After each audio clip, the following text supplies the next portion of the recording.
Əziz tamaşaçılar, Azərbaycanda bugün yarım əsrdən də çox yaşı olan bizim ali təhsil ocaqlarımız var. Düzdür, bizdə ilk ali təhsil ocağı Bakı Dövlət Universitetidir. Amma Azərbaycanda tikinti sahəsində, eyni zamanda mühəndislik sahəsində bu təhsil ocağının danılmaz rolu var. Zaqafqaziyada yeganə idi yeri gəlmişkən. Elə mən onu indi deyəcəkdim ki, bəli. Burada hər il nə qədər, özdə, yəni, burada mütləq dəqiq hesablamalar lazımdır. Sən öz başınla oxumalısan.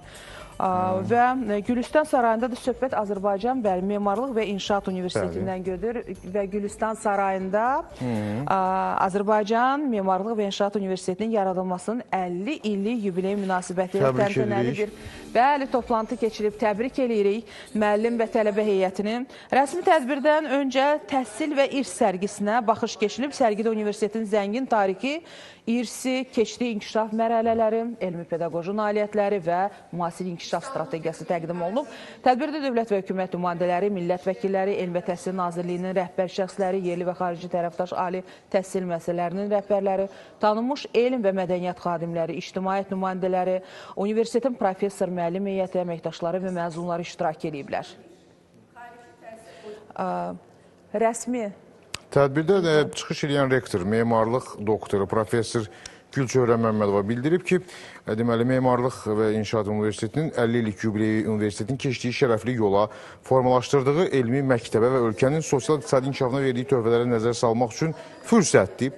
50 il ərzində universitetdən 70 mindən çox memar, inşaat, nəqliyyat, hidrotexniki və milyardisiv tikinti mühəndisi məzun olub və onlar arasında təbii ki, təkcə Azərbaycandan olan tələbələr deyil, mən bir çox ölkələrin nümayəndələrinin qardaş Türkiyədən, Afrika ölkələrindən gələn tələbələri, Avropadan gələn tələbələri görmüşük ki, gəlib bax bizim memarlıq qabiliyyətimizə heyran oldular, eyni zamanda bizdən öyrəndilər, biz bundan fəxr edirik. Və ümumiyyətlə Gülçöhrə xanımın da rektor olması xüsusilə mən istərdim diqqət çəkim. Azərbaycanın əməkdar memarıdır bu xanım. Və baxın dostlar, sıralarda da biz kişi rektorları görürük və xanım rektorun bu günlərin belə bir doğrudan da çətin işdə rəhbər olması, yəni bu işin də bəhrəsini və nəticələrini verməkdədir. Təbrik edirik bir daha. Ulu öndərin Heydər Əliyevin şəxsi təşəbbüsü ilə yaradılmış bu universitet 50 il ərzində çox böyük inkişaf yolu keçmişdir. Və bu tədbir bir hesabat tədbiridir. Biz geniş ictimaiyyətə və öz kollektivimizə 50 il ərzində universitetin keçdiyi yol barədə danışacağıq. Əldə etdiyimiz nailiyyətlər barədə və qarşıda duran vəzifələr barədə bəhs edəcəyik.